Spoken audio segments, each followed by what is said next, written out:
Welcome to the Spearo Hangout, where we talk all things spearfishing, freediving and foraging. We're three guys from Devon in the UK who are excited to share some of the learnings from our spearfishing journey with you over the coming episodes. We bring in some special guests along the way to help spread some in-depth Spearo knowledge from some of the most experienced people in the scene. Evening, boys. Hey, how are we doing? Good evening. How are you doing? Feel like death. Oh no, not again. Yeah, when are you not sick? Jesus Christ. Well, it's because I work hard and I work my body hard, unlike you two. One of you's an app developer and the other one's a lazy cunt. It's all that smoking, mate. That's what it is. I've cut down. I don't know about that. That's you boys been out recently? Yeah, been out a couple of times. Me and Anthony went out, didn't we, mate? We did. Went out on the old boat. Nice, man. That footage you put up of the dolphins looked epic. Yeah, it was pretty cool and unexpected. We were rushing to get back because Anthony had a fin swimming session at the pool in Exeter, and all of a sudden these dolphins showed up, and we decided to spend 5 or 10 minutes just following them around. It was pretty cool, really nice. I wish I'd have jumped in a way, but I was going to say, like, why didn't you guys just jump in? That was as I say, Anthony was like rushing back. We shouldn't have really stopped, but it was well worth it. It was incredible, really cool. Yeah, nice. I think I got to the fin swimming thing like with 2 minutes to spare before everybody was getting in the pool. Oh, you did make it then? That's cool. I did, yeah. How did you find it? Yeah, really good. It's we'll probably talk about it later, but it was quite good at how when you just concentrate and think about it, and you're in a nice warm pool, you know you're not spearfishing, thinking about sort of keeping your toes pointed, keeping your body posture straight, and like some of us can suck our bellies in, Richard can't, but like making you streamlined. It is really, really good. So I managed to do like loads of lengths of the 25-meter pool that they've got. And because you went on it the week before, didn't you? I did, mate. Yeah. I thought it was great. I did. It wasn't very impressive. I think I did like the most of everybody the first time around. I think like 35 kicks. I'm a pretty small bloke though, so that's to be expected, right? But I halved it the second time round. I mean, so the idea, I guess, so this is a training in a pool kind of scenario, and we're working with the Frenchman to make our finning tech a bit more efficient, right? That's the idea. Yeah. So what we're talking about here is having the least number of kicks to get from one end of the pool to the other. And I think the first time I did it was 35 kicks, which is pretty terrible. But I think I got it down to 18 or so second time round. How about you? Started off on 16, got it down to 13. Ooh, nice. Nice. Yeah, no, it's good. So who hosts this fitting like event or whatever it is? The Frenchman. So Maxime Blondel. So it's all hosted by him, is it? Yeah. So I think he's got friends in the underwater hockeys or the octopush team. So I think he's sort of like going in at the same time that they do, and just borrowing one lane. And it's a really small sort of I don't want to say invite only, but it's a really small thing that there's a bit of a waiting list for. Only 6 of you can go at any one time, as I say, because there's only one lane. But he bloody works you to begin with. It was when he sort of said, yeah, right, we're gonna have a quick warm-up, so do 8 double lengths of the pool, so do 400 meters, and like go as fast as you can only with your fins, and then it was like only with your arms, and it was I was absolutely shattered. The following morning we had to do it without fins, without any kind of support from fins at all the first time round. Like we didn't wear our fins. That was really hard. I mean, I'm not a very good swimmer, and I don't swim, very often. But when you changed up to fins, like amazing, how much easier and more comfortable I felt with them. Very interesting. Yeah, the difference. Well, it's quite good subject to be on, considering that the our guest this week is paracanoeist, a fitness trainer, model, Mr. England, God knows what else. Seems quite fitting, really. So Nice. I on the other hand, have not even been out diving nor gone to the gym or anything. So, yeah, feeling pretty lazy, to be fair. I'm surprised you didn't come out last weekend. I went out again on must have been Sunday, I guess. I took a someone who hadn't spearfished. Well, it sounded like he hadn't really done it properly ever, but certainly hadn't done it for about 10 years. It turns out he, had a really good understanding from watching YouTube and reading and listening to our podcast, which is pretty cool. Oh, nice. And he'd just been to the spearfishing school and bought loads of gear. Unfortunately, the mask didn't fit, so he was having a bit of a time of it. But yeah, it was really, really nice to take out someone who's like kind of new to the sport, or at least hadn't done it for a very long time. Yeah. Nice. And nice to see some like really quick progress. Like thinking back to my first days and our first days spearfishing, it's amazing that progress that you make right at the start, isn't it? Diving just a couple of meters at the start and then 6 meters by the end. Yeah, Nice. it's really cool. And what was that for? A bit of good karma, or just you felt like something new? Yeah, bit of karma. Yeah, so I mean, I don't think it was all down to me at all. But I'd watched his duck dive and gave a few tips as far as I could. I'm certainly not the world's greatest duck diver, but when you watch someone, you can kind of give them some tips. Tuck your chin in, make sure you land straight, etc., etc. A few tips on like the mask because it kept filling up.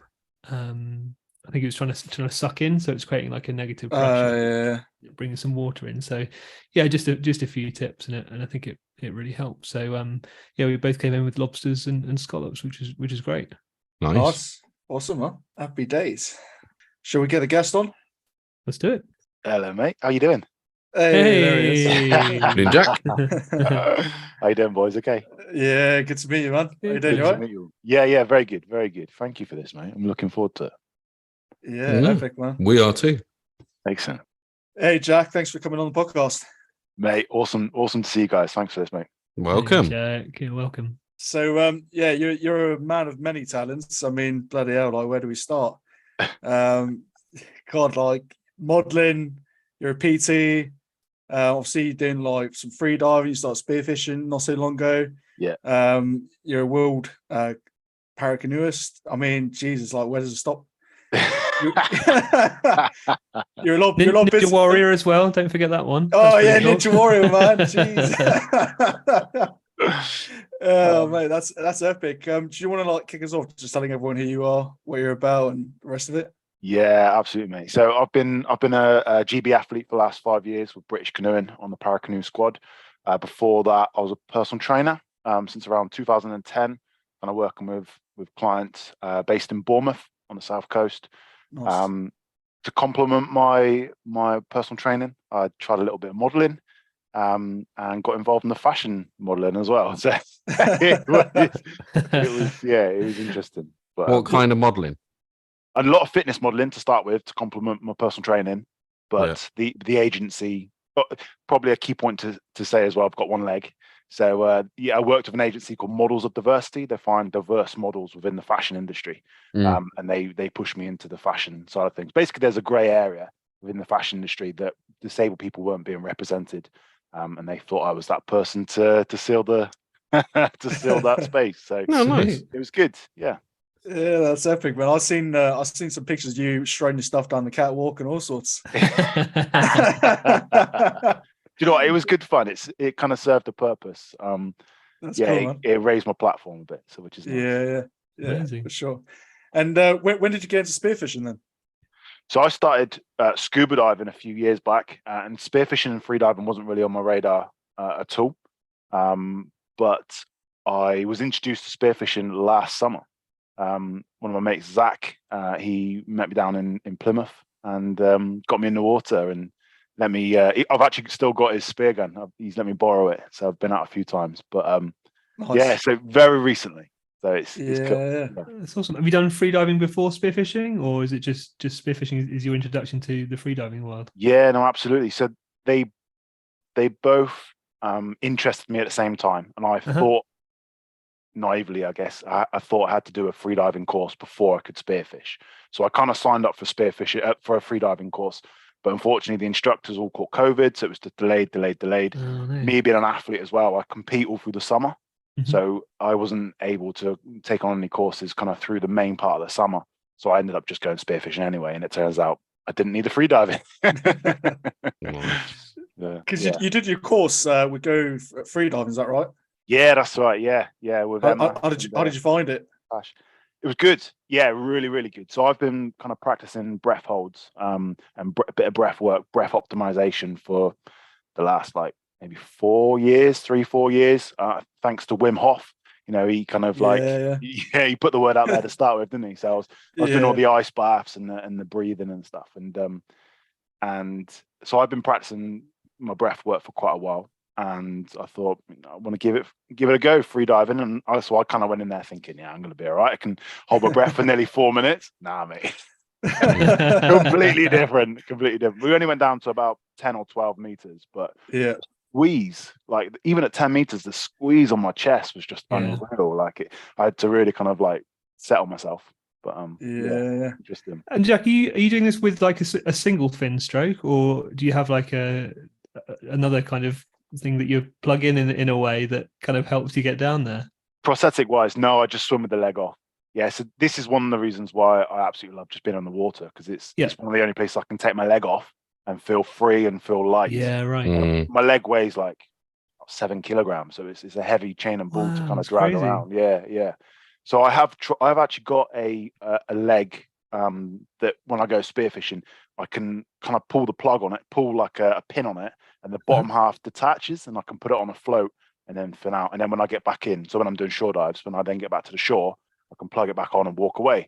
Because that's probably one of the main challenges is how you kind of get there and then what you do with your leg. There's been a couple of times where I've left my leg on the shore, on the side, and people have called the police. They've thought that I've like done one, like had enough and ended my life. Like, no. So I've had to kind of find ways of what to do with the prosthetic, what to do with the limb. So but it's certainly not been a challenge to you getting down anywhere. So I've been in Bournemouth since sort of 2010, and I've had to find lots of different ways to get into the water. Like I absolutely love getting in the water. I started off by just using a pair of crutches, but then what do you do with the crutches when you're in there? It's not always the most practical, and it doesn't look the most graceful, I guess. So then I started wearing a water leg into the sea, but it's a piston unit. It's a hydraulic system in the knee that controls the swing and the yield, and it would just seize up. It would just rust up. So like I was going through these legs like every month basically, just because they were breaking all the time. So I've now got a really decent unit that I can use, and I've taken the foot off as well, so that if I did decide to swim, because the foot is stuck at a right angle, the prosthetic foot is stuck at a right angle, it acts as like a drag, and it just basically takes you around in circles. So I've got like a really small foot. It's a sidekick, a really small foot. So then if I do swim with it on, it doesn't cause too much drag, which is awesome. Nice. And I can lock the leg out as well. Yeah. And when you did the course with Emma, where did you do that? At Vobster. Oh, nice. Vobster. Yeah. At the quarry. So I'm from Somerset originally. I'm from Glastonbury. Again, didn't even know the quarry was there. Like the whole time I lived there, didn't even know the quarry was there. So yeah, a little bit late to the party, unfortunately. Yeah, nice. It's a great resource, that's for sure.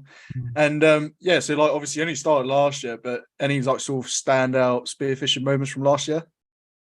Just getting in and just getting on the hunt with Zach. Like that was excellent. You should check him out, Axeman Zach. Like he's really good. Axeman Zach, check him out on Instagram.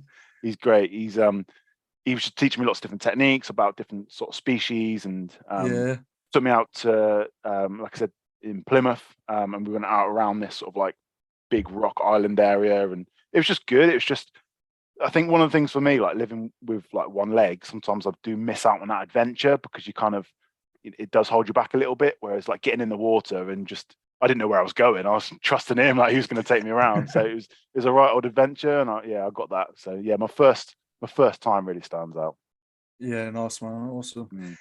Yeah, and so obviously you being an athlete and being quite fit already, did you feel like that sort of helped you in terms of like doing the freediving course and stuff? Because, a lot of like, we've heard it, I've heard it a lot, probably because people sort of, empathize with me because I'm not the healthiest. But like, a lot of guys will say, oh yeah, I want to get into spearfishing or freediving, whatever, but I'm not the healthiest. I'm not, a bit overweight or whatever else. But did you find it quite easy transition into that? Yeah. So because I was already practicing the breath holds, I think that I found that bit, I was able to kind of switch that bit on and understand that and understand how it should feel when you're in the water, because it's very different, taking a big breath in when your chest is resting in the water compared to lying on your bed and you're fully relaxed. Even that bit is very, very different, and breathing through a snorkel as well is completely different.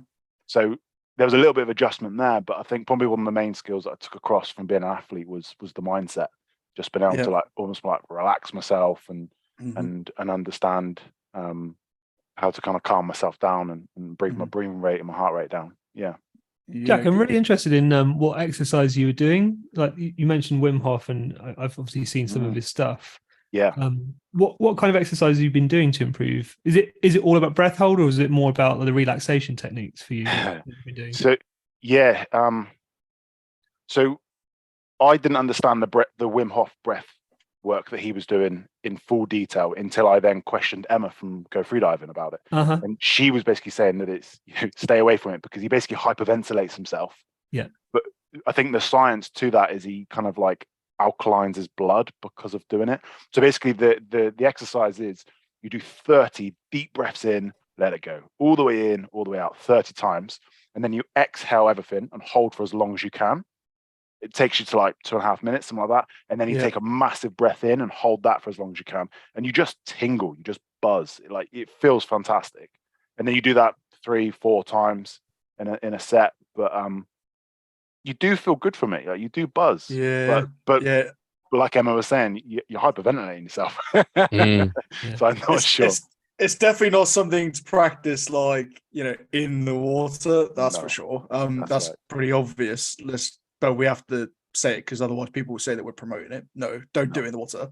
But was it last year, lads? I said to start like because I started doing it last year, and then I think I told you lads to start doing it last year.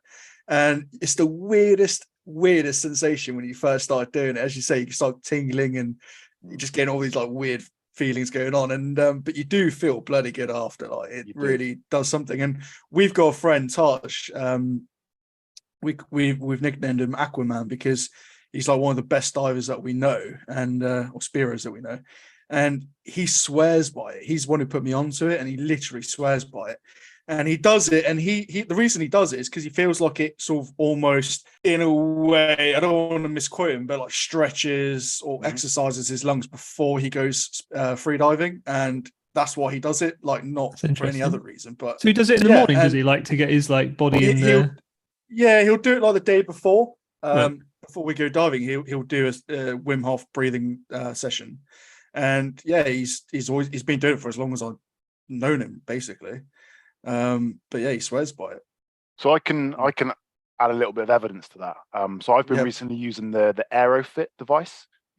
They sent me over one as a gift, and every time you use the device, it's linked to an app, and you do like a test, so a breath test, like a capacity test. And I've done it a couple of times without doing the Wim Hof the same day, and my lung capacity is like maybe like 7 liters. I've done it after the Wim Hof, and it's like 8.5 liters. Like it is bigger. Oh wow! And I think it's because you practice breathing all the way in for 30, and then whatever, and then you do that 3 or 4 times. You do just kind of stretch it out. Yeah, so there's a bit of evidence for it. I thought it was all about getting your body used to low oxygen, but there's obviously a little bit more to it than that. Yeah. So that's kind of why I started doing it, because I believe that as an athlete, I'm a sprint athlete. I sprint 200 meters. The 2 things that are going to hold me back are lactic acid tolerance and CO2 tolerance. So that's kind of why I started to practice it, because I really thought that if I can have better breath functioning, breath optimization work, then I'm going to be last longer at higher rate, at higher speed. But I'm not sure. I'm not sure if that is the the facts behind it, but it feels great. But don't do it before special. Yeah, it feels amazing. You touched base on something earlier, actually, which I thought was quite interesting. Was the ice baths. So, what was the reason for you doing it? I mean, there's a few reasons behind people doing it, isn't there? So, like, just for mental health, and then there's also like just recovery. I mean, I'm guessing it was a bit of both. Was it? Yeah, massively. Yeah, mental the mindset side of things is huge for me as an athlete and me as an individual. Making sure that I'm kind of challenging myself and then get reward from it as well. I need instant reward to keep that confidence. And getting in the ice bath and just seeing the minutes pile on each week. You know, I've got up to like, it was something ridiculous, like 18 minutes. Like I was literally putting 2 bags of ice in, letting the ice cubes melt and leave it another 5 minutes before I was getting out. I was just shaking. I had a couple of hot water bottles. Like I probably pushed it a bit too far, but mate, you don't even need a wetsuit. So is that dangerous in any way, Jack? Like getting that cold? I don't know what I mean, there must be some limit to how long you're supposed to spend in those things, right? Yeah, I imagine there is. Yeah, I'm not sure. So I had hot water bottles and a cup of like green tea waiting for me when I got out to warm me straight up. So, and I wasn't doing it on my own as well. Like my partner was there and in the flat at the same time. So, but yeah, Sorry, Anthony. I reckon you got to start doing some of them, mate, to boost your immune system. Sounds like it. Especially, well, the one that I can't stand is getting in the shower or the bath after the misses. It's the complete opposite to the ice bath. It's like getting into fucking lava. So yeah, no, I've seen the ice baths and that Wim Hof stuff. When you were saying earlier on about your sort of lung capacity is up to 8.5 or 8.5 liters. I mean, that's a 20% increase in lung capacity, which, if you're going on, basic math, that if you've got a minute breath hold, that will give you an extra, what's that, 60 seconds, 12 seconds. So you're going from a minute to a minute and 12 seconds just by doing, some lung stretches. But since we've started going back out during the winter, because I've been out of practice, I've felt that my breath hold and my lungs, it's like I can't get that big enough inhale in. And so, yeah, maybe I need to give that Wim Hof a go. I did try it once, but as soon as I told Emma, because I did a course with Emma before. Oh, yeah. And I was like, oh, yeah, Wim Hof, it makes you feel really good. It's tingly, and it's getting all the oxygen down to all the extremities. And she's like, no, you do not do this. I'm like, what was her reason? Like, because you weren't doing it in the water. What was her reasoning? No, so she, with freediving, I think when she spoke to me about it, it was just anybody bringing anything that could be possibly hyperventilating or giving you risk into the freediving scene is a big no-no. She does a lot of her breathing courses. And one of the things that she does speak highly about is actually, it's not just your lungs, it's doing the diaphragm and the rib work and massaging your diaphragm and getting your diaphragm fit, as well as your lung capacity and getting used to taking those lungs. So there are other things other than Wim Hof that you can do, but Wim Hof is just a really good, sort of easy and well documented and well sort of spoken thing, on his app. It's quite easy to follow and it makes you feel tingly. Yeah, but there's no suggestion that it's unsafe if you're not doing it when you're diving, right? No, I mean, I think even Wim Hof turns around and says, obviously don't do it in a bath, don't do it in water, do it somewhere comfy, either on your bed or on the sofa. Yeah, somewhere where you can't hurt yourself, because there is a possibility if you take it too far that you could black out or pass out. And so, you want to make sure that you're nowhere near anything that's going to hurt you if you're unconscious. Yeah, absolutely. So 2 things to add to that, actually. Emma does a really good breath optimization course that is online, and that's twice a week. And in that, she does these stretches. So you do a full inhale, and then you do a stretch, and then full exhale, same stretch. And she's got like 8 different stretches that she'll do. One of them is like rotating. And it's, I think, getting used to that pressure in your lungs and how that feels, but also to stretch them. Is to help stretch the diaphragm, stretch out the lungs, stretch out the rib cages, and all the intercostal muscles and that. So that's like how she warms up into the course. It's good. It's worth doing. Yeah, absolutely. The last thing that we do as well with being an athlete is my my sport is all about rotation. So we get quite tight through our core and our abdominals and our diaphragm as well. So we actually get a soft yoga ball and put it on your diaphragm, lie on the floor, lie over it, and breathe into it. And you can kind of feel it sink in. It feels like you're being punched in the stomach. It's horrendous, but you can really feel it loosen it up. That's another little trick as well. You get bigger lung capacity from that. Nice. I was just going to say, if anybody is interested in doing those Emma's, the breathing optimization courses, I'll tell you now, this is the first time I've ever been sat perfectly still for 30 minutes and sweated my absolute tits off just from breathing. Yeah. Like how I've just like sweat pouring out of my forehead, and I'm like, I'm just fucking sat still. How is this happening? So it's I don't know whether you got that, Jack, because you're probably considerably fitter than I am. No, I got it. Yeah, I questioned Emma about it, and apparently the monks that came up with this particular breathing technique, they would part of the how would you say it? Part of the to make sure they've done it correctly, they had to sweat and make their t-shirt completely drenched or their robe completely drenched and then dry it out again, because you generate so much heat from doing these particular exercises. Yeah, interesting. I'm really intrigued. How do people get in touch with Emma about these courses? Is it before her freediving courses, or is it just like an online class? Just on Go Freediving. GoFreediving.co.uk, I think it is. And on her social medias, she's constantly posting up on an Instagram about breathing optimization. And then you just pay for it. You know, I think you can pay for one session or you can do a package of sessions. But yeah, she's two days a week, and it's on, I'm pretty sure it's on Zoom as well. So you just, you join your Zoom and then it's 45 minutes or half an hour, whatever it is. Cool. Yeah. And if you can't make it, she'll send you the video as well. Yeah. That's Emma, because I'm touting your business, I want discount. Message me, woman.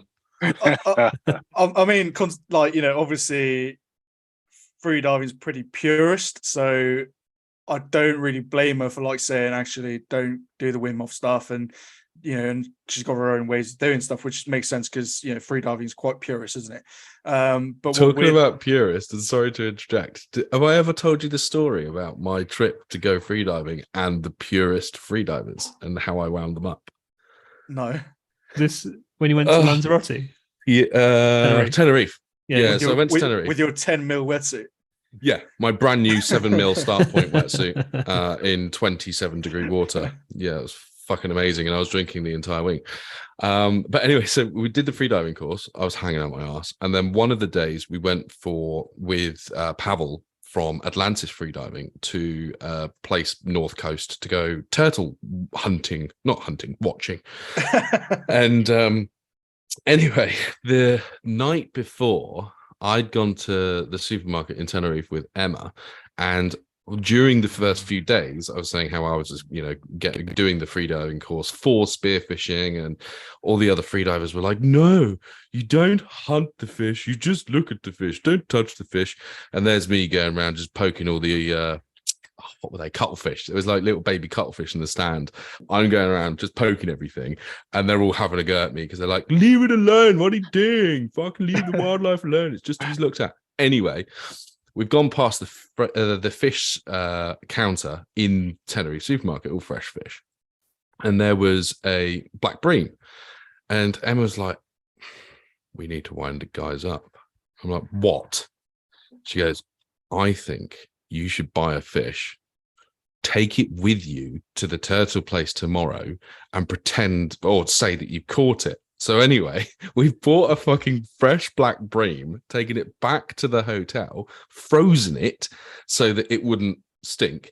I've put my suit on in the flat, shoved this frozen fish up my suit in between my trousers and my suit, and then got in the coach to go to the turtle place, got in the water, spent like 45 minutes swimming around with this fish in my fucking suit, and then pulled it out and pretend that I stabbed it with my dive knife. The freedivers went absolutely fucking insane. It's just like, and such a troublemaker. I don't know why you get invited back to these parties. Nor do I. But the freedivers all thought it was my idea, and then I said, no, Emma's, and they were like, oh my god, what? It was hilarious. Yeah. And that wasn't the last time his wetsuit stank of fish on the inside. This is true. I don't put scallops up there now. I've got smooth skin. Yeah, well, what I was saying is obviously like, yeah, the freedive one's pretty purist, but in terms of like Wim Hof and ice baths and everything else, I think it's pretty good like doing it really, especially if you've got limited availability to different resources and you just want to like maybe get in shape over the winter, get ready for like spearfishing, because a lot of lads they do get put off for the fact that they're like overweight or just not very fit or can't keep up fending with other people and stuff, and it does put them off a bit. I've heard a few people say that now, so yeah, pros and cons to everything, I suppose. Yeah, definitely. So I was actually living in Sheffield at the time, so I'd moved from Bournemouth to kind of like take on this new goal of being an athlete, and we moved to Sheffield because my partner was up there doing a PhD. So yeah, miles away from the ocean, and needed something, and just filled my bath full of ice. So it is. Yeah. But now when I'm here, I'm just getting in the water every week. Just get straight in the water. Yeah. Yeah. What does your breath work? Excuse me, your breath work training look like other than Wim Hof then? Yeah, so I try and do Wim Hof at least once or twice a week. I try and follow one of Emma's classes at least once a week. I then do like CO2 tables, and then I'm using the AeroFit device as well. So that's a full week of it, but I probably don't do all of that at once. I pick and choose what I do. Yeah. Right. Okay. Cool. And why CO2 not O2 tables? Is that because of the athlete stuff that you're doing? Wouldn't the O2 tables make as much sense as the CO2 tables? I wouldn't know what's the difference to. I guess it's just the opposite. So the CO2 tables, what I'd do is I'd hold my breath for like a minute and a half, have 30 seconds off, hold it for another minute and a half, 30 seconds off. So I'm assuming that the O2 tables are the other way around. Is that correct? Yeah. So CO2 tables are, like you say, hold your breath for a minute and a half, have a 2-minute rest, and then that rest goes down gradually until you've got another minute and a half hold, and then you've only got like a 15-second break or no break. Right. O2 table is you've got the what is it? It's the same break. So you've got a minute in between each breath hold, but your breath hold increases. So you go from, say, a minute and a half to a minute 45 to 2 minutes to 2 minutes 15. And that's the O2 table, supposedly. Right. I mean, I think they work pretty similar, but again, we need to ask David Meller probably. Yeah. Or Emma. We need to get Emma on. That'd be good. Yeah, I was going to say David's the one, isn't he? We're actually going diving with David, aren't we? But we'll chat about it again. So if someone like myself is not very fit, I mean, especially over the winter, like it's easy to get really out of shape. I always find like my breath hold during the summer gets really good towards like September, October. Yeah. I'm sort of like peaking, and then like winter comes, just tragic, and then back in, and then spring, and I'm like, the other day I went out and my breath holds were just abysmal. So if someone wants to get back in shape and wherever else, especially like someone who's like, I don't know, middle-aged or whatever, what do you recommend? Like where should they start? What's the best thing for them to do? So I think like using your example there, that's probably to do with the water getting warmer, so it's easier to hold your breath. You're not as kind of like shaky or as like tense with it, but also just how comfortable you are in the water. So I think if your goal is specifically around getting water fit, it is to go swimming.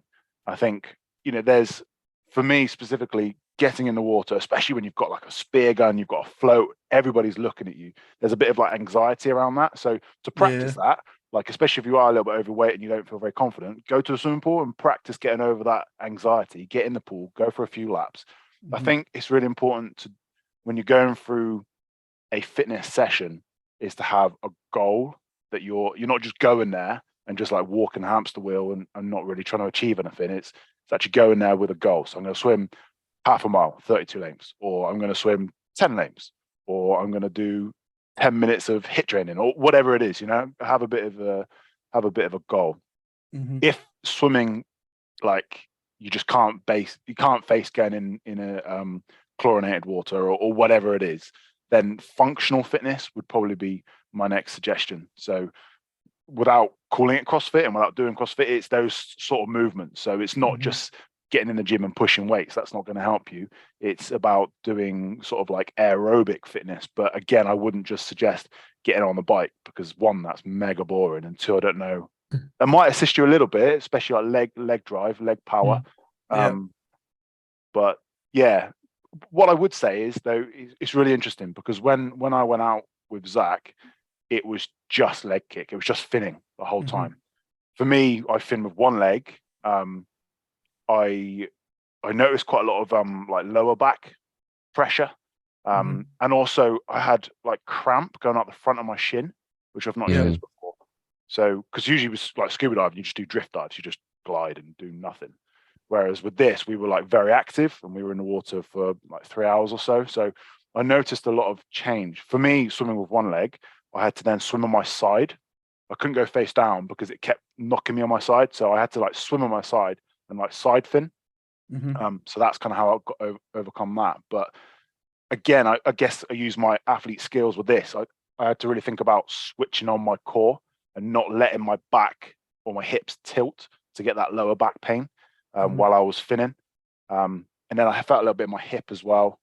So maybe cycling would be good because that would definitely strengthen your hip flexors, that would strengthen all your leg kick. But if you were to, another thing I realized as well, because I bought a inflatable float, SMB, that I can then drag myself up on, because that's one where I put my leg, but two, it just gives me a little bit of a break if I need it.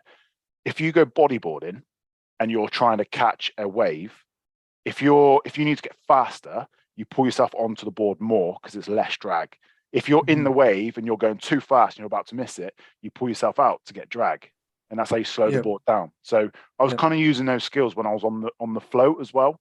So if I had a long way to go and I was feeling tired, just make sure I'm really on it and just using my leg. But the other one is if you decide to go swimming in a swimming pool, if you buy a float, just a normal float that you can use in a pool, and you do one with your arms out in front and you just kick, it exerts so much more energy and you're so much slower than if you put that float between your legs and swim with just your arms. Your arm drive, your upper body, it generates so much more force when you're swimming. So I think like if you are concerned about your swimming fitness and you want to get to a spot that's like a kilometer away, then maybe think about doing a normal swimming technique, because that is going to be a lot less taxing on the energy system. Yeah. Mm. I mean, I found, like, I don't know about you lads, but with me, I found, especially the places we're diving, so like they're got a bit of current to them. So like you're basically getting pushed out with the current, but then you're finding a good spot and then you're having to kick like mad to get back to a good spot.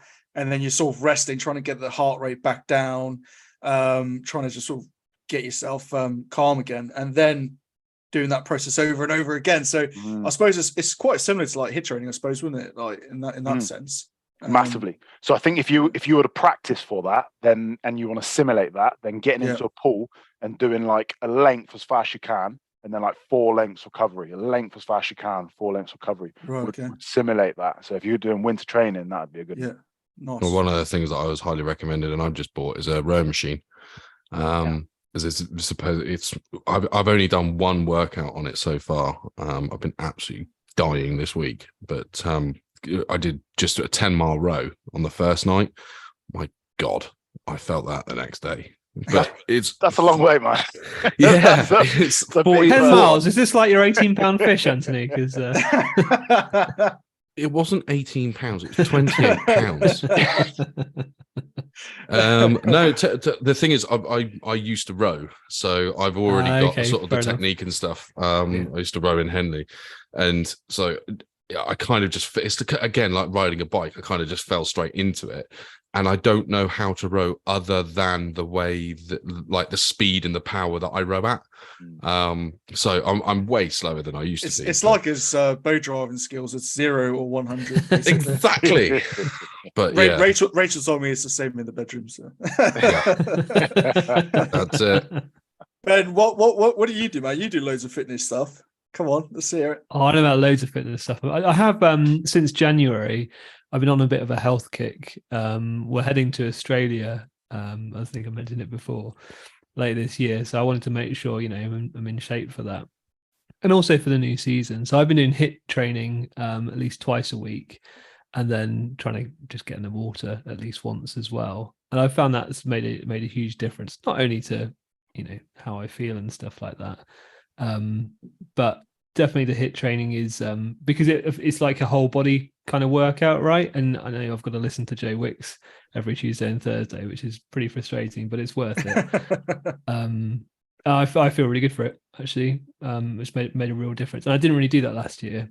And when I've been diving, I've felt like much fitter. I mean, my breath hold is not where it was at the end of the summer still. I've been doing a little bit of, like dynamic, what do you call it? Dynamic apnea, I guess. Like I've been going for a walk and hold my breath, which you shouldn't do, I guess, because you might fall over and hurt yourself. But I've been okay so far. And I just get the timer up on my watch, make sure no one's around so I don't look stupid, and hit start and see how long I can walk for without getting too uncomfortable, without pushing it too far. So I'll try and keep it, under a minute or so. It's always the best look as well. Like you've got your belly fully extended. I know, yeah. Like you look so ridiculous. It's like, and then fully extended. You're walking like with some sort of like purpose, but you're like trying not to fall over at the same time. And then someone says hello, and you've got a full breath on. You're like, hello. I've been doing quite a bit this year, and I feel much better for it. And I think it's going to make a real difference to at least the start of the season. Because I'll be ready. Yeah. So did Emma talk to you about like freediving competitively? Obviously, if you're Team GB with the canoeing, have you thought about getting into sort of the freediving sport as more of a competitive side? Because you must have a competitive nature. Yeah, sure. She didn't, but I think that's because I'm a long way off at 10 meters or 12 meters or whatever it was. And also, I don't know if there's like a para side. I don't know if there's like a disabled category. I've not really looked into it, to be honest. But and I wouldn't know what level they're at. I was gonna say, what would they put you in? because you've got a bifin, but you're monofin. Yeah. Is that cheating? Yeah, no, I'd be out for it for sure. Maybe I've got a bit too much muscle mass though, because I do burn energy, like do burn oxygen pretty quick. I was going to ask that, like whether sort of quite big lads, not like you, Anthony, but people who are jacked. Do they not like you? Obviously they burn a lot more oxygen than people, like that's why freedivers are a lot skinnier, aren't they, and tend to be quite slim. Sure. So again, I'm a sprint athlete, so I have trained my body to use energy and oxygen really quickly, because that's kind of how you generate the speed and the power, whereas more of an endurance athlete slows everything down. So I think like a freediver would go more that sort of route, where they'd have like a slower metabolism. And what do you guys do for nutrition? Because there was a little bit around nutrition with what Emma was suggesting about not having caffeine before you go diving and certain foods and things. Rich is on a seafood diet. Yeah, I tend to have chocolate, seafood, and eat it, and pasta, and whatever else is laying about before I go dive. Did you? I found before the competitions, I did take it a bit more seriously, the diet thing. Did you? Like diving normally, I wouldn't. Yeah, I brought my nuts along to the dive and stuff. How could I forget your nuts, mate?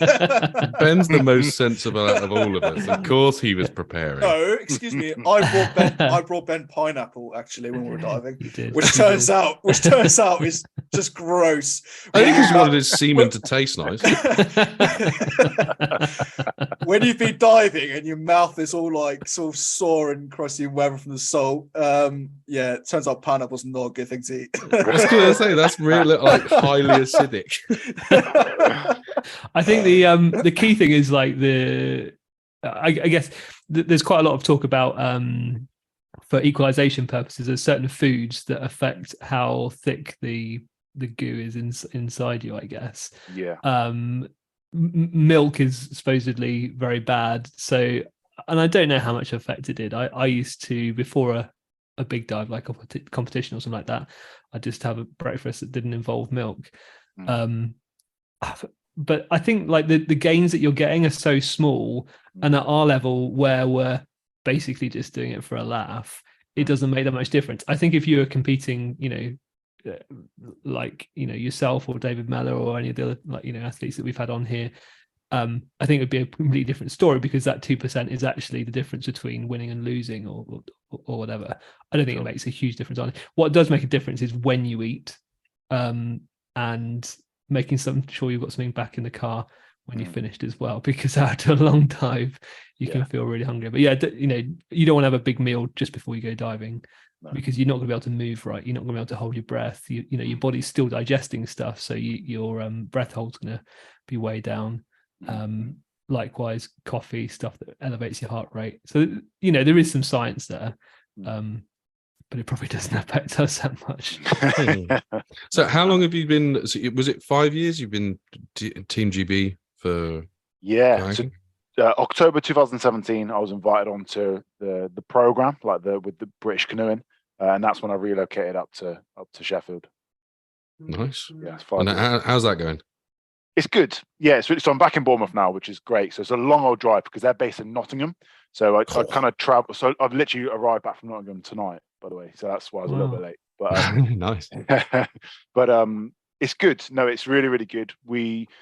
My career as such has been massively up and down, but that is how brutal sport is, and that's a massive learning curve. And you know, for me, my journey and being an athlete is not just about the medal or the result. It's always about like that progress and that journey and how much I can develop as a person and as an athlete. So I kind of like welcome it, but I don't want any more because I've had enough ups and downs now. So just keep going up for now. And so being a sportsman and an athlete, how and tell me to fuck off on my business, but how do you go about funding things like that? Because a lot of spearfishers sort of want to get into the sponsorship. Some people might not be able to afford the gear and stuff, but they want to get into the sport.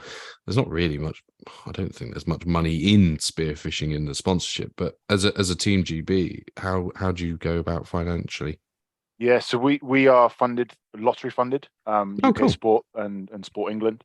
So we have funding with that. Our funding situation is reassessed every year depending on our results. So that's the pressure behind it. So basically, if I could make like a 12 grand pay cut in less than a minute if I fuck up in a race, basically. So there's a lot of pressure kind of like lying on it, you know. So but that's part of it. That's part of the fun. And I'm definitely not in this sport to make any money. Like it's just about that journey and that progress. So, but you can also then get sponsorship on top of that. So if I had companies that are willing to support me, so I've had like Gymshark, I've had a few other companies support me and give me clothing or give me product or pay for a new boat. A boat's like 2.5 grand, paddles like 500 quid, a new watch, 800 quid, you know, heart rate monitor, all the rest of it they're expensive. It's expensive, and you're replacing it every couple of years. So you do need sponsorship on top of the funding that you already get. But, and so are they a specific type of canoe, or did you whittle your own from a tree? Like to say that one, yeah. I want to see Jack in some Pocahontas kind of fucking canoe. What's the film? People keep saying, so I've got Polynesian leg design. Maui. Yeah. I'll take that. That's the rock, isn't it? So I'll take that. No, I paddle an outrigger canoe, which is, you might recognize them in places like Asia, when they do the fishing with the big, so it's a long narrow boat with the outriggers on the side. Yeah. First originally designed for fishing, and then they made it sort of long haul racing, and now we've made it elite. So my boat's only like 14 kilograms or something, so it's quite light. It's 7 meters long, super fragile. It's And are you sculling, or are you team? No, so I'm on my own. It's sculling. Sorry, that's rowing. We go the right way. You went the wrong way. It's solo, so it's a single person nice paddle. So you've got a choice then, because I just paddle on one side. A canoe, difference between a canoe and a kayak. Kayak is you have blades either side, and it keeps you in a straight line. Or a canoe, you just have the one blade. And you typically, we paddle on one side, but then you do something called a J stroke, so it's quite technical. A lot of the other nations might like switch sides, but we kind of look at it as like wasted time as you swap sides. So yeah. And so what you can dictate, it's still just rowing from one side, you can dictate your direction. Yeah, paddling. Yeah, paddling. Sorry, we don't row. It's all right. I was calling, what was it? I was calling a tennis bat the other day, or a tennis. Yeah. He's always full of it. I am the least sportsman-like person. However, do you want to talk about CNC machines? No. All right, then we won't. Thanks, so. Yeah. What's you said you row the outrigger boats? I've just googled it. It does make sense. I've seen, like you say, they use them for fishing a lot. What's the benefit of them, or why would you do that instead of a traditional canoe? Or kayak? Sure. So because I'm in the para side of things, disabled competitor, this is the equivalent of the high kneeling canoe. So you might see this is a very long, thin boat that's like mine, but without the outrigger on the side, and the guys are kneeling in it. So this is the equivalent of that. Cool. The other side is the kayaking. So they've got kayaks on both sides, Olympic and Paralympic events. So so this is the equivalent of a high kneeling. The reason they've gone for an outrigger rather than a traditional sort of long canoe, I think because it's probably more elite, because it's thinner and narrower, so it can go faster. I'm not really sure the kind of story behind that.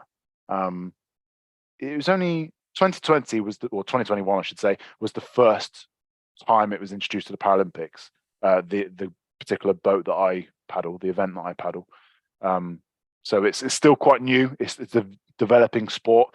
When I first started, 55 seconds was like a fantastic time. This year I got like 47:13. 47 seconds, which is so it's progressed loads, it's pretty big. What's the distance? You say 200 meters? 200 meters, yeah. Nice. That's pretty fast. Yeah, it's good. Yeah, it's faster than running.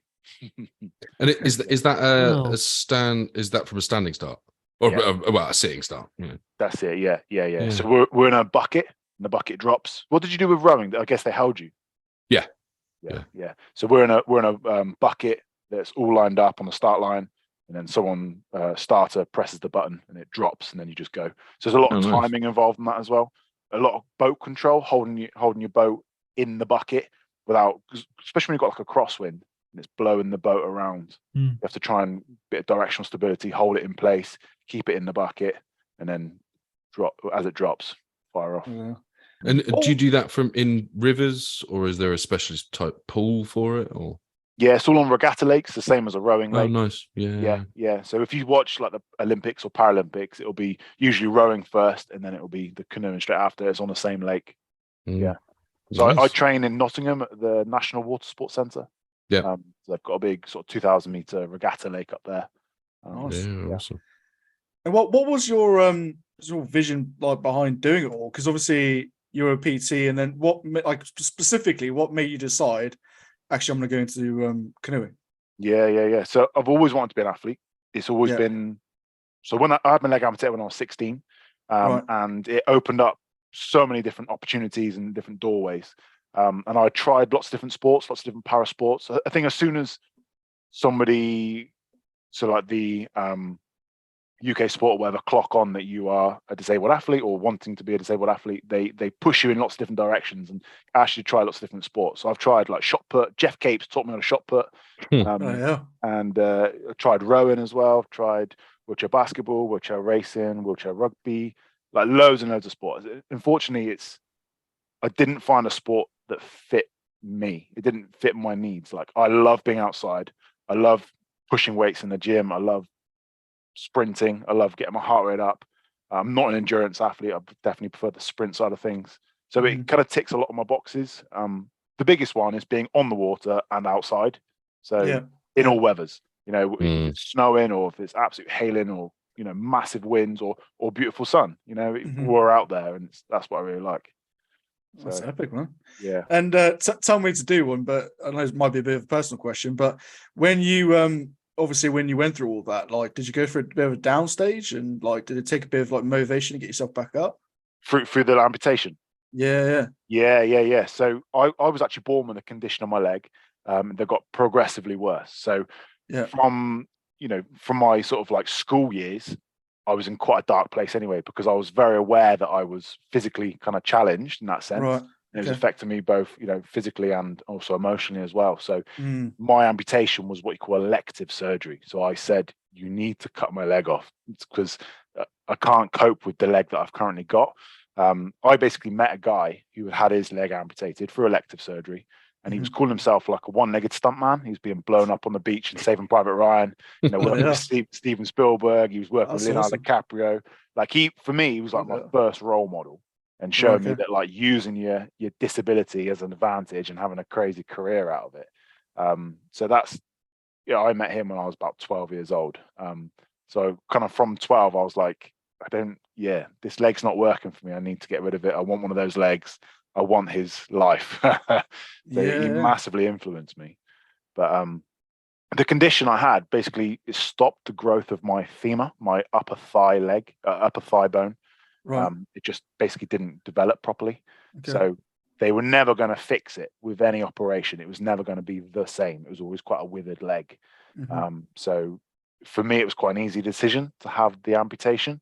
I think, so I've got a bit of a positive spin on things because I had two legs, but my leg didn't work. I've now got an amputation and I'm in a better place.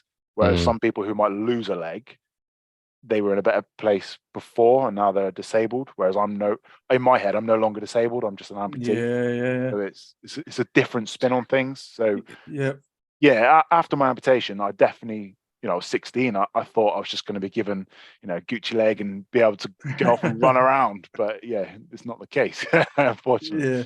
Well, you got to look at all the cards that you're dealt in life and take advantage of every card that you are dealt. I mean, you now get twice as much use out of every pair of socks. Yeah, exactly right. Yeah. And like you bought a pair of fins for freediving, and you're only using one, so that means that when that one's fucked, you've still got another one. Right. So when I go skiing, right, so I put this question out there when I started snow skiing, and I said, if there's any X-Display boots that are out there, send my way, because I just want a spare boot. You only need if there's one. any spare carbon fins out there, send my way, because I need the one. There you go. If anyone has a spare carbon fin, let us know. There you go. Exactly. Yeah. Nice. Well, the reason I asked is, like, obviously it fits in with everything we've been talking about in terms of, like, getting back in shape for like spearfishing and like doing the ice baths and the breathing techniques and everything. Like, a lot of people struggle these days with mental health and like just struggle with everything really. And it's building that confidence to be able to, like, just start somewhere and you never know where you're gonna land up. I mean, look at us, we started somewhere and now we're kind of ish divers. Nah, you guys are doing an epic job. Obviously, putting this onto a podcast and having something to listen to, because I listen to you guys when I'm driving up to Nottingham and back. Like it's epic. That's cool, man. All the spearfishing stuff that you get online is videos of people shooting fish. Like to listen to you guys kind of talk about and having the incredible guests come on and chat is massive. So it's cool. So I think to answer that question is, having a purpose and having a goal is really important for keeping mental health in check. Like if you don't have a purpose, or if you're not driving towards something, it's easy to get lost. It's easy to get stuck in this really crap routine of just having a few beers through the week, drinking a bottle of whiskey at the weekend. Do you know what I mean? It's like, if you've got nothing to stay sober for or to, stay focused on, whether that's fitness or because you want to go diving or you want to go in the water or whatever, then have a goal. Yeah, definitely. Awesome. True. So what do you want to do spearfishing wise, pulling it back to spearfishing? What have you got any plans this year? Yeah, absolutely. So I haven't made the plans firm yet. They're not set in place, but I need to get back into the water. I think, do you know what? One of the things for me was because I started spearfishing so late into the season, it was all quite new to me. Being here in Bournemouth, there's a number of different places around here that I used to just get in the water and just go foraging. And it was really cool. I could almost like sneak into the water without anyone looking. And then I explained at the start of this podcast that it then felt strange getting into the water. Everyone's already looking at you because you've got one leg. And then you've got this big spear gun and you've got this big float and everyone's asking loads of questions. And I'm really new to it, so I don't know the answers and all this. So it was a bit like anxiety, Whereas I think I'm in a different place now. Now I've done it a few times. I'm like, whatever. I don't care. You can ask, you can look. I enjoy it too much. So my plan is just to get in on a regular basis. I've got a few places that I want to check out.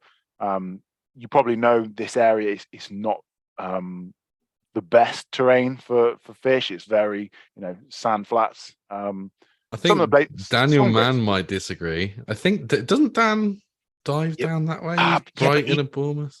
He goes to Portland. Portland's insane. Right. So my grandparents are from Weymouth, and when I was a kid, like every other weekend we were down in Weymouth, and we'd always go for barbecues in the morning for breakfast on Portland Bill. So Portland Bill is insane for me. It's like it's the place I want to die. It's the place I want my ashes scattered. Do you know what I mean? It's that sort of like really incredible place. So I want to get to a stage where I can do like drift dives or some sort of spearfishing around Portland. So that's the ultimate goal, is to be able to do that. But I was listening to his interview with you guys, and he was talking about getting down to like 20 meters for bream, wasn't he, at Portland? Yeah. It's possible in about 12 meters of Portland, though, to be fair. Right. But yeah, when you come down Weymouth, man, give me a shout. We'll go out for a dive around Weymouth. I've got a nice little spot down there. all in our chat, all we ever hear from Rich is, who's going down Weymouth? We're going to go Portland. Let's go Chesil. And it's like, fucking hell, it's like an hour and 45 minutes, Rich. Yeah, but I love it, and it's always the best, and I always get all the big fish there. Hey, listen, I'm not saying much because Ben knows. Yeah, there's some nice places down there. I'll definitely give you that. It's only because the one time that I went, it was fucking raining. We had no viz. It was bloody cold, and yeah, it was just like, but no, I'll have to give it a go this year. Yeah. So when's the next big competition for you, Jack? So our season starts in April. It's April to September. So we've got selection in April for the World Cup. First big international comp will be World Cup in Szeged in May, and then after that is World Championships, and then we're doing the Paralympic Games is 2024. So that's next year. So then we're going out, and it's in Paris. So we're going out to Paris for like a recce, and they're doing another World Cup out there as well for us to practice getting on the water and see how it all goes together. So it's quite a big year. Also, I don't know how much you know about it. The nation isn't just given a spot to attend a Paralympics or an Olympic game. You have to like win that space. You have to be a competitive enough nation to be given an allocated space. So this year for us is about getting those places, getting that boat position. Next year is about selecting the athlete that will then be in the boat. So yeah, this is quite a big year.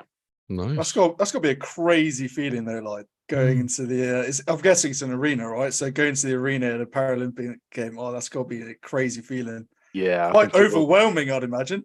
Yeah, definitely. So Szeged, it's like their national sport. So the closest thing that I've ever experienced was racing at Szeged, and the stands were just packed, absolutely packed. People with cowbells, and it's just like all the sound is just coming on to you, and it goes quiet, and you're on the start line, the bucket drops, and it just goes absolutely bonkers. And it's the adrenaline you get from it, like you can't get it from anywhere else. Like it's very addictive. Cool. Awesome, man. That's awesome. We'll leave you with one last question then. If someone's feeling a bit unmotivated and lethargic, what's a good way of them getting back into it? Yeah, definitely. So I think if it's back into it, meaning that they've already done it before, then it's about revisiting those goals. Usually people are unwilling to start something new. That's usually the thing that would challenge people. So I would always say, like, reach out to somebody. So, I may never have started spearfishing if it wasn't for my mate Zach, who took me down to Plymouth, because I didn't have any equipment, and like I said, that anxiety of like getting into the water, carrying a spear gun or whatever. So even if it's like fitness that you're referring to, having somebody who already does the sport or the discipline or whatever to almost like hold your hand and take you there is going to like start that ball rolling. And then it's just about routine. Routine's like really important. In terms of fitness, Monday, Wednesday, Friday is like a really normal, quite traditional split or routine that people kind of get into. Might choose Tuesday, Thursday because it's slightly quieter, but yeah. That's awesome, man. Yeah, no, that's cool. Some really good info. And yeah, no, we really appreciate you coming on, man. Thanks for taking the time out to talk to us anyway. So, it's been awesome. Really nice to meet you. Well, we look forward to getting out and going on a dive with you at some point this year. Mate, that'd be cool. Yeah, go and have a look at Portland, and we'll save you and Richard from getting dragged off the end of Portland, Bill. Anytime anybody ever says about Portland, all I hear is, "Yeah, you get fucking dragged out 6 miles to sea." That sounds like fun. Well, if you go far enough up it, Bill, that's the case. Yes. But yeah, man, give us a shout when you're down this way, and we'll get out. It'll be awesome. So, Jack, how do people find you? How do they find you on social media and stuff? Yeah, Instagram is Jack_Eyers_. Surname is spelled EYERS. Eyers. Eyers. I'm just saying how it looks. my nickname at school was Pubic. My mate thought they were so funny. Yeah, that's probably the best way. Yeah. Awesome. Thanks for coming on. Much appreciated. Thanks, man. Yeah, it's been good. Good to chat to you boys. Yeah, cheers, Jack. Appreciate it, man. Good luck with your competition and have a great summer. Thank you, mate. Well, yeah, that was a good episode, lads. It was. Yeah, amazing guy. I feel quite motivated now to get back in the gym. I can't imagine being an athlete and like doing that. Like you have to be so motivated to keep getting up and training like every single day to get in shape for these competitions. So it takes a completely different kind of mindset, doesn't it? Oh yeah, for sure. Yeah, that's really cool. Some good information there, to be fair, and I think it's quite fitting, really, for this time of year, considering that we're all getting back in our wetsuits and feeling a little bit snug. Absolutely. Yeah, especially me, anyway. No, it'd be good. It'd be good to watch his progression, as it goes on during the year, and get out diving with him and see if Richard loses him off the end of Portland. I'm not going to go there. I'm not going to say anything. No. So you got any plans to get in anytime soon? Yeah, I'll book next week Friday off, mate, because bass season is upon us. Oh yeah. Oh, is it? Don't they won't be around in March, will they? 1st of March, mate. You're allowed to take bass again. You're not going to find any, though. Do you think? Yeah. I'm staying in Cornwall till I find one, mate. Well, when I was on the boat in Cornwall with Tony Sykes, did I say about Tony catching one on the rod and line? Oh no! Yeah. Tony did tell me. Yeah, yeah. We're going along after we've been out in Cornwall, at an undisclosed location, and there was a bait ball being smashed by the birds and the dolphins. Anyway, so we sort of boated over to it, dropped Sam and Taj off, and they were just going for a swim, going to have a look. And so Tony got his rod and line out, threw it in, bang, instant hit, pulls out a 3-pound bass. Nice. Nice. And that was like 3 weeks ago in 8 degrees. Is that in any depth though? No, it was in like 6 meters. Okay. It was it was in 6 meters, and it was like 250 meters offshore. It was like anyone that says that they go away, like fuck, do they? They're just not right up on the shore. Right. But no, it was a gorgeous bass. Obviously, we put it straight back. Yeah. I've had a couple of reports of people seeing bass, like not in great numbers or anything, but like the odd solo bass around inshore. So 1st of March we'll start taking them again, 2 per day, obviously. And so I'll book next week Friday off work, and the week Friday after that as well, because I plan on getting back in and shooting some fish, man. So I'm thinking probably going down Cornwall for the weekend, maybe. Don't know, we'll see, and go get some fish. Awesome. Nice. Been way too long. Yeah, I haven't seen a fish, well, apart from wrasse, for all year. Oh, I saw a place. I saw a place the other day. Did you? Yeah, it was the one I shot and froze last summer, and I cooked it the other day. You got it out of the freezer, yeah. Oh, did you see in the ESC chat, the ex Spearfishing Club chat about Alistair's pollock that he caught on rod and line? That's huge, wasn't it? Oh my god, this thing, like the belly on it. Yeah, it's epic. I would love to know what that weighed. I'm sure. Imagine spearing that. He'd just turn around and look at you and go, "What are you doing? Why are you tickling me? Fuck off!" Yeah, amazing. Bloody thing dwarfs tuna. Nice. I just can't wait to get another bass and do a salt beak. Yeah, do that this year. I'm literally salivating, man. Can't wait. Well, I've ordered a smoker. Have you? Oh, yeah, cool. yeah. I've already got all the briquettes and all the wood. I'm using some old whiskey barrel, some casings all chopped up. So yeah, I've got a smoker coming. I was thinking about doing some smoked scallops this year. Oh god, yeah. That's like scallops, lobster. Wouldn't that be so good? Smoked scallops. Oh, yeah. Because they take on flavor quite well, don't they? Like when you cook them. Yeah. So yeah. I think smoked scallops would be really good.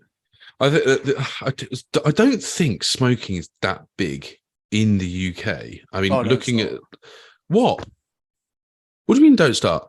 No, I says no, it's not. Oh, I thought you said, "Oh, don't start." I was like, "Fucking hell, yeah, I touched a nerve." Jesus.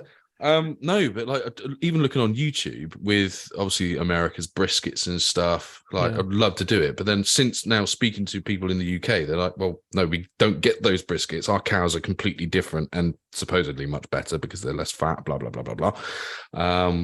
So, but I can't wait to like do smoked mackerel or do smoked bass fillets and chunks and stuff. And it's going to be such a good summer. Awesome. Yeah. Cannot wait. I'm saying we get a whole load of stuff and just try smoking everything. Sounds good. Have you got it sorted already? Anthony, when's it arriving? The smoker's arriving. Well, it was meant to have been in here this week, but I'm hoping that it's going to turn up in the next week or two.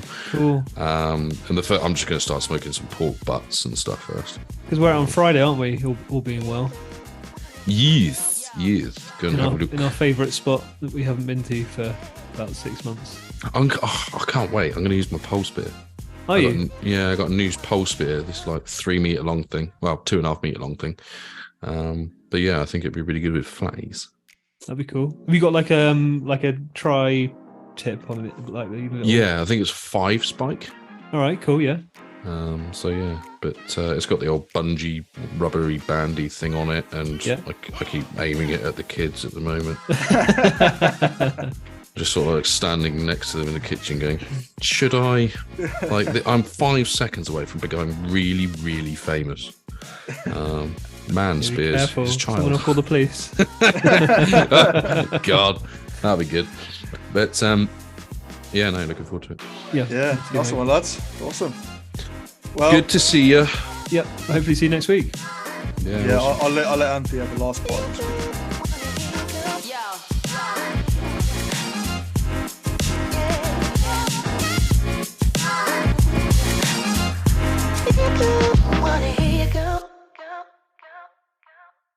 See you later, lads. Bye. Okay, bye. Can't. See you later. Love you. Bye. Bye. Bye. I wonder how many people are going to be like, did they stop? And they actually stop? Stop. Everyone was messaging me going, you should have said bye at the end. That would have been the funny. What, they were messaging you? Yeah. What? Because you were the last bye after complaining about me saying bye. Oh, well. Yeah, but no, but is that the one that you edited? Yeah. I said to Matt Hunt and Tony, and they were like, you should have said bye at the end because that would have been flipping hilarious. Wow. That's all good.